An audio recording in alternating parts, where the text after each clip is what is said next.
예, 오늘은 빌레몬서 1장 15절에서 19절까지의 말씀을 함께 나누겠습니다. 자, 신약 성경 제일 뒷부분 디모데 디도서 후에 있습니다. 한 장으로 되어 있습니다. 빌레몬서입니다. 우리가 계속 좀 빌레몬서 함께 나눴는데 오늘 빌레몬서 함께 나눌 말씀은 빌레몬서 1장 15절에서 19절입니다. 함께 읽겠습니다. 아마 그가 잠시 떠나게 된 것은 너로 하여금 그를 영원히 두게 함이리니 이후로는 종과 같이 대하지 아니하고 종 이상으로 곧 사랑받는 형제로 둘 자라. 내게 특별히 그러하거든 하물며 육신과 주 안에서 상관된 내게랴. 그러므로 네가 나를 동역자로 알진대 그를 영접하기를 내게 하듯 하고 그가 만일 내게 불의를 하였거나 네게 빚진 것이 있으면 그것을 내 앞으로 계산하라. 나 바울이 친필로 쓰노니 내가 갚으려니와 네가 이 외에 네 자신이 내게 빚진 것은 내가 말하지 아니하노라.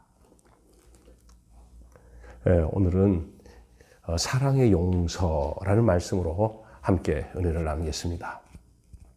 이 오네시모의 그 용서를 구하는 바울의 마음에는 단순히 빌레몬과 오네시모와의 관계만 생각하고 있는 것이 아니라 교회의 모든 사람들 가운데 이 빌레몬과 오네시모를 생각하기 때문에 그의 말은 매우 치밀하고 또 다각적이면서 복음에 깊이 뿌리를 두고 있습니다.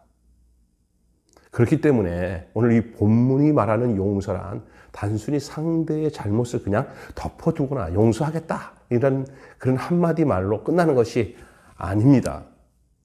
사도 바울이 이 빌레몬에게 요구하는 용서란 높은 차원의 의미를 두고 있습니다. 그 첫째가 뭐냐면요, 용서의 본질에 관해서 말하고 있습니다. 용서의 본질이 뭡니까? 그것은 하나님 나라의 기준입니다. 땅의 기준이 아니고요. 개인적인 어떤 성품이나 뭐 생각, 가치관의 기준이 아닙니다. 용서는 도대체 이 땅의 것 갖고는 거론할 수 없는 게 용서입니다. 이거는 하나님 나라의 기준으로 풀어야 되는 것입니다. 우리가 알고 있는 용서라는 생각을 갖고 있잖아요. 내가 나 용서해야겠다. 그 생각으로 생각하면 안 돼요. 오늘 좀 그걸 다 접어두고 들으셔야 됩니다. 하나님 나라가 기준입니다. 여기 오늘 본문에 이렇게 얘기하고 있습니다. 저를 영원히 두게 함이니, 저를 영원히 두게 함이니 라는 말씀 속에 잘 나타나듯이 이 용서는 영원한 나라, 즉 복음의 바탕 위에서 그를 사랑과 믿음으로 한 형제 된 것을 확인하는 거예요. 복음 안에서 한 형제 된 것을 확인하는 거예요. 물론 용서라는 말이 나오기까지 용서를 받아야 할 잘못이 있음을 전제로 하고 있습니다. 그러나 용서를 하는 자는 자기가 의로운 위치에서 죄인된 사람에게 아량을 베푸는 것이 아닙니다. 그럼 뭡니까? 하나님 나라의 가치관을 다시 한번 점검해야 하는 것입니다. 용서를 베풀기 전에 그 용서를 베풀면서 그래, 내가 용서하마. 내 마음이 편하니까 그게 하니 좋겠다. 이런 차원이 아니라 하나님 나라의 그 가치관을 자기 안에서 점검해야 돼요. 하나님이 죄인된 우리를 어떻게 용서했습니까? 그 아들 예수 그리스도를 이 땅에 보내시고 하나님의 형상으로 오신 그가 인간의 친히 그 인간의 수준까지 낮아지셔서 인간이 치러야 할 그 비참한 죄의 형벌의 대가를 친히 받으셨습니다. 십자가에서. 그러므로 이 십자가는 용서의 상징입니다. 십자가를 어떻게 생각하느냐에 따라서 용서의 개념이 달라요. 나를 위해서 십자가에서 우리 죄를 용서하기 위해서 속죄의 피를 흘리신 주님. 저절히 인간이 돼서 사람으로서 우리의 모든 죄를 뒤집어 쓰고 그 우리를 용서하기 위해서 죽으신 그 예수 그리스도. 처절한 어린 양. 하나님의 화목제물. 속죄양. 아세셀 양으로 이 땅에 오셔서 우리에게 그 용서해 주신 그 십자가의 그 의미, 십자가란 감상적인 것으로 미화되거나 생각할 것이 아니라 십자가는 곧 죽음의 현장입니다. 용서와 함께 다뤄야 될 문제가 그리스도의 십자가의 죽음입니다. 그것이 나와 함께 죽으신 십자가에 죽으신 주님이 용서와 함께 생각해야 될 가장 중요한 부분입니다. 그걸 거치지 않고 하는 용서는 인간적으로 아량을 베푸는 것밖에 되지 않습니다. 우리가 다른 사람을 용서한다는 것은 죽음의 현장을 친히 택하신 하나님의 방법을 따르는 것입니다. 그래서 용서는 죽음을 전제로 하면서 나타나는 현상입니다. 우리 모두가 그리스도 예수에 의해서 용서받은 죄인이라는 사실을 염두에 둘 때 용서의 의미를 바로 알게 되는 것입니다. 그래서 새 생명 가운데 그리스도와 연합되어 그 생명 연합으로 그리스도의 생명 연합으로 살아가는 사람들에게 나타날 삶의 당연한 방식이 용서예요. 용서가 어렵지가 않아요. 그냥 용서는 자동 발생적인 거예요. 왜요? 그분의 십자가를 알기 때문에. 거기서 생명을 얻었기 때문에.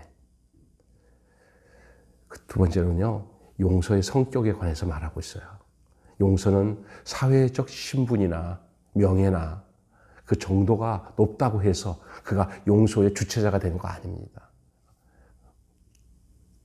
용서는 윗사람이 아랫사람을 이렇게 용서해주는 그런 개념으로 얘기하죠. 아랫사람이 어떻게 윗사람을 용서해? 그건 상상도 못해. 이러잖아요. 그런데 그게 아닙니다. 비록 같은 직장에서 다른 위치에 있다 하더라도 그들이 근본적인 위치는 다 똑같이 수평적입니다. 용서에는 그 사람들 사이에서 네가 나를 용서하고 내가 너를 용서받고 하는 것 딱 접어두고 먼저 다루어야 될, 먼저 생각해야 될 것을 그리스도 안에서 다들 주 안에서의 한 형제라는 사실이에요. 빌레몬도 오네시모도 세상적인 기준으로 볼 때는 높고 낮은 게 좀 있을 수 있지만 하나님 앞에서는 전부 다 똑같은 위치에 있습니다. 주 안에서, 그리스도 안에서 한 형제입니다. 물론 같은 주 안에서 형제라고 해서 사회적인 역할이나 책임을 무시하는 게 아니에요. 똑같은데 너나 나나 다 똑같지 않아. 이렇게 말하면 안 되죠, 사실은. 그런 것은 아주 좋지 못한 겁니다. 그러나 하나님 편에서 볼 때는 똑같습니다만 사람들과 관계 속에서의 사회적 역할과 책임은 무시할 수 없는 상황에 놓여 있는 것만큼은 사실이에요. 그때 이 용서라는 부분을 이런 차원의 너 나와의 관계, 사회적인 관계를 가지고 용서를 다루면 안 된다는 거예요. 이것은 근본적인 위치인 주 안에서 한 형제 돼서 주 안에서 형제라고 하는 이런 위에 있는 그 꼭지점에서 밑으로 내려오는 그 주님 안에서의 그 차원에서 용서를 풀어야 되는 게 아까 전에 말한 하나님 나라 차원에서 풀어야 된다는 얘기예요. 한 형제라는 차원에서 십자가 안에서 풀어야 된다는 거예요. 오네시모가 빌레몬에게 돌아온다고 하여서 그가 빌레몬과 똑같은 위치와 같은 수준에서 일을 하지는 않았을 거예요. 그렇기 때문에 그냥 사람으로 사는 삶 속에서의 그 인간적인 위치는 그대로 존재하고 있지만은 그러나 이 용서라는 말을 할 때는 그런 것들을 다 철폐하고 없애 이런 게 아닙니다. 육신으로 살아가는 삶 속에 그 위계 질서는 다 인정합니다. 서로가. 깊은 내면과 영속적인 관계 속에서는 하나님 앞에서의 용서 문제는 이게 돼야 됩니다. 빌레몬이 내가 널 잘라서 그래 내가 용서해주마 하면서 빌레몬의 용서를 끝나는 게 아니에요. 주 안에서 용서해요. 빌레몬이 그런 차원으로서 용서하기를 사도 바울은 원했던 거예요.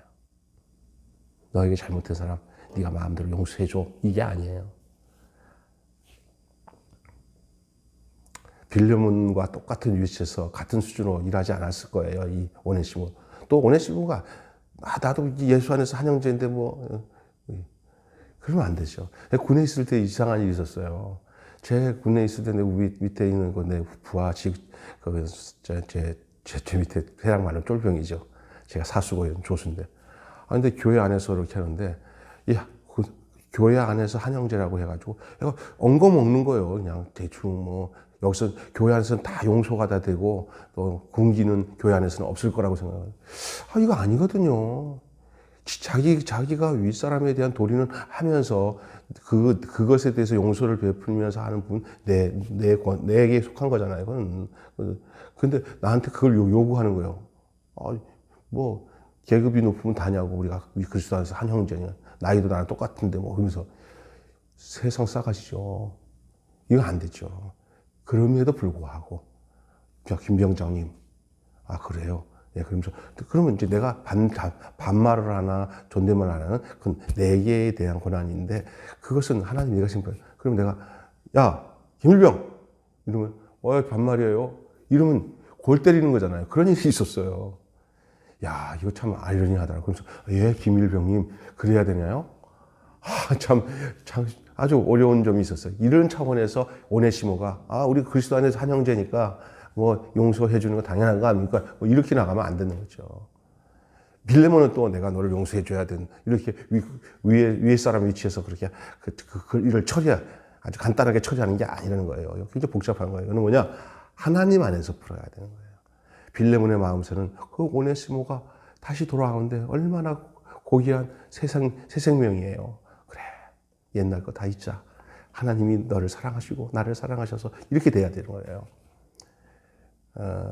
그렇다고 해서 또 오네시모는 그것을 빌미 삼아서 그냥 이 인연 이제 참 좋구나 하고 살아가면 안 되죠. 더 옛날보다도 더 이제 옛날에는 무익한 자였지만 이제 유익한 자로서 이제 대하고 삶의 모습이 변화된 자, 새 생명을 얻은 자의 삶이 드러나야 되는 것이죠.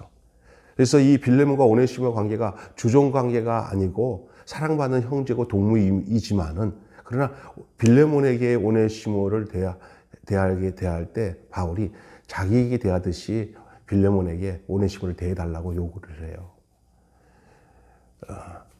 그걸 염두에 둬야 돼요. 그래서 바울이 얼마나 그게 중요한 거예요. 그렇다고 해서 이 완전 옛날 상태로 돌아가갖고 말이야 빌레몬이 뭐 예를 들어서 오네시모를 진짜 종 부리듯이 옛날 트라우마를 가지고 막 이렇게 할 수 있는 건 아니에요. 그러니까 빌레몬에게 오네시모를 생각할 때 나를 생각해라.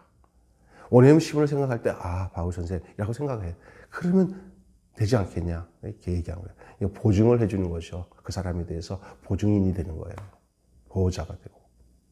바울의 사랑입니다. 바울은 이렇게 참 오네시모와 이 빌레몬 사이에서 이 바울의 이 가교 역할 그리고 그것을 인간적으로 하지 않고 참 조심스럽게 인격적으로 그리고 그러면서도 그리스도 안에서 교회 안에서 이 문제를 풀어가려고 하는 이 사랑의 모습이 아름답기만 합니다. 마지막으로 여러분 용서의 행동을 말하고 있습니다. 용서의 행동. 여러분 사랑의 용서는 뭐냐? 용서의 행동을 말하는 거예요. 용서에는 자기 잘못을 뉘우치는 진정한 회개가 따라야 합니다. 자기 잘못을 진짜 뉘우치는 진정한 회개가 따라야 됩니다. 바울은 이러한 회개의 본을 행동으로 가르칩니다. 본문에 뭐라고 얘기해요? 나오는 회개하라. 갚으려니와. 자기가 이 오네시모가 손해본 모든 것에 대해서 아마 바울과 오네시모 관계 속에서 이게 갚고 주고 하는 것들이 있었는지 아니면 뭐 어떤 건지 모르겠지만 바울이 자기가 갚겠다. 내가 갚겠다. 그가 손해 끼친 거 내가 다 갚겠다. 이렇게 얘기를 하는 거예요. 자, 이거 유심히 새겨보십시다. 뿐만 아니라 바울은 이 편지를 친필로 썼다고 강조해요. 오네시모를 용서하기 위한 빌레몬이 오네시모를 올바르게 용서하기 위해서 하나님 안에서의 용서가 이루어지기 위해서 바울이 자신이 할 수 있는 모든 일을 다 동원합니다. 친필로 썼다고 노인이에요. 노인. 또 하나는 자기가 뭐 얼마나 재산이 있는지 모르지만 오네시모가 빚진 거 자기가 다 갚겠다 빌레몬에게. 근데 빌레몬이 오네시모 그 돈을 또 받겠어요. 예, 모르겠어요. 받으면 진짜 웃기는 거죠. 그러니까 바울이 이만큼 오네시모에 대해서 온갖 정성과 마음을 쓰고 있는 모습을 이 빌레몬에게 전달합니다. 하는 말로 쓴 건 아니죠. 진짜 갚으려면 빌레몬이 달라고 그러면 주겠죠. 그걸 진심으로 그렇게 얘기했을 거예요. 근데 이제 그 다음에 빌레몬이 그걸 내가 어떻게 받습니까? 왜 그러지 마십시오. 뭐 그랬으면 다행이고요. 네, 알겠습니다. 이것이 진정한 용서가 행동화될 때, 용서한다고 이렇게 하고는 그냥 땡 하고, 아이고, 참, 한숨 돌렸다. 이런 생각을 하지 않고, 그 대가를 치르지 않으려고 하고, 그 용서에 대해서 행동으로 나타내야 될 것들을 하나도 안 하면서 그냥 입으로 잘못했어요. 했어요. 그러다가 이제, 그래, 알았다 하고 나가면서 삐 웃으면서, 아이고, 한숨 돌렸다. 전혀 안 바뀝니다. 예, 옛날에 제 친구면서 좀 나보다 나이는 많은데 학교 교장 했던 분이에요. 근데 수학 선생님이었습니다. 예, 그리고 또 목사 안수도 받았던 정기환 목사, 정기환 선생님. 학교 이제 의정부에서 교장 선생으로 마쳤는데 저랑 참 친하게 지내는 그런 사람이에요. 또 그 사모님도 그렇고. 그래서